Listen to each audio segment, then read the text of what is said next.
Hi, my name is Vincent Schilling, and I am going to give a few comments on my view as a Native American journalist and a Native American man regarding Adam Sandler's Ridiculous Six movie. I am Akwesasne Mohawk, an enrolled member of the St. Regis Mohawk tribe, and I'm the journalist for Indian Country Today Media Network and the Native American journalist that was the first to report that approximately 12 actors and actresses walked off the set of Adam Sandler's contracted through Netflix movie, The Ridiculous Six. At first I was elated that so many news publications literally all over the world linked the Indian Country Today Media Network's website to their articles, and millions turned to see that Indian Country, though thought of as a dying race of minority people, that we are not dying.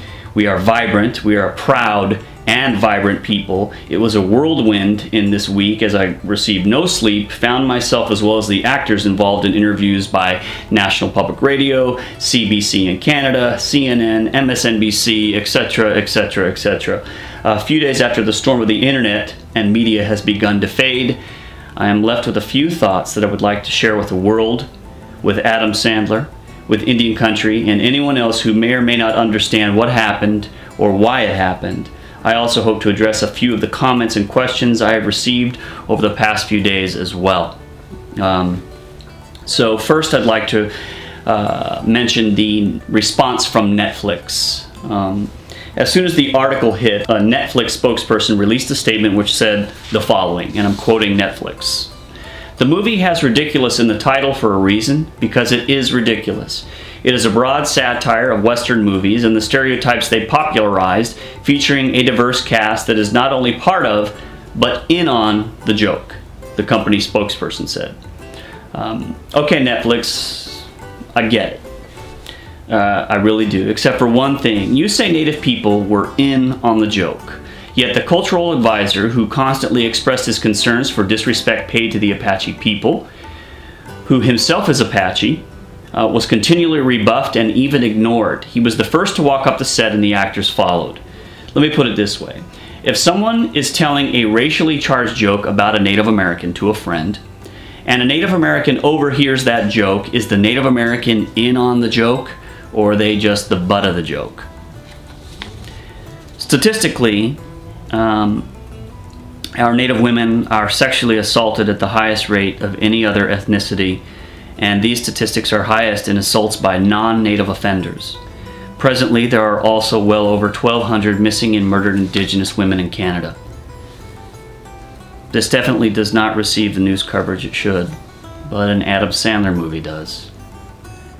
Next topic is Native people are being overly sensitive. I have heard this so many times, not just in the response to this article, but for the near decade I've had in reporting in arts, entertainment, and more in Indian Country as a journalist.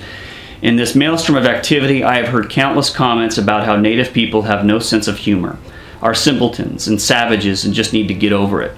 As much as these comments caused literal pain in my heart, I understand them because many people in this country are byproducts of a nation who left behind their culture when their ancestors immigrated to this country.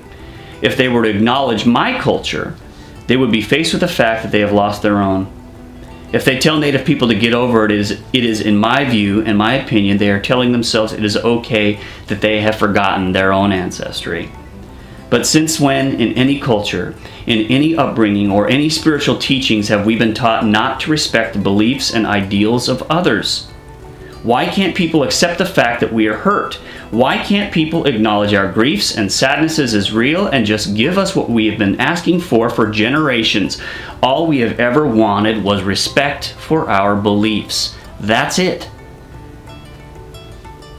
Here are my direct words that I'm writing and I'm saying right now to Adam Sandler, his co-writer Tim Herlihy, director Frank Corecci, and other actors on the movie.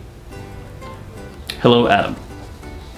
I wish we could have met under different circumstances and had an interview about your movie, The Ridiculous Six, and marveled at the amazing way in which you were able to portray a hilarious representation of Indian culture while still remaining culturally respectful. Unfortunately, that was not the case.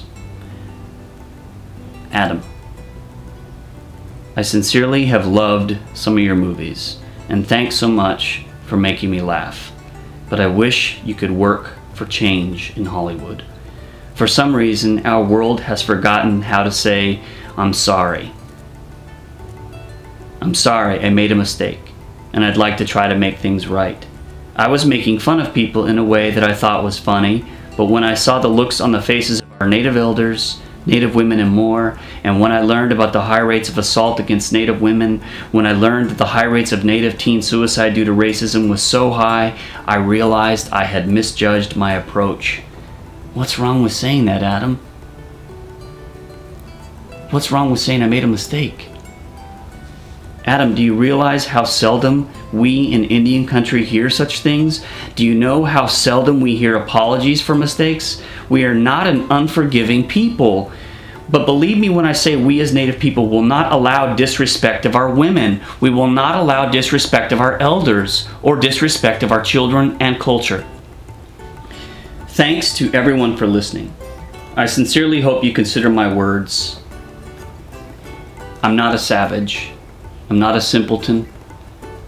I'm not someone who just doesn't get a joke. I understand this is humor, this is satire, but there's a way to do this without disrespecting our women. There's a way to do this without disrespecting our culture. You really can do it. You really can be respectful and still be funny.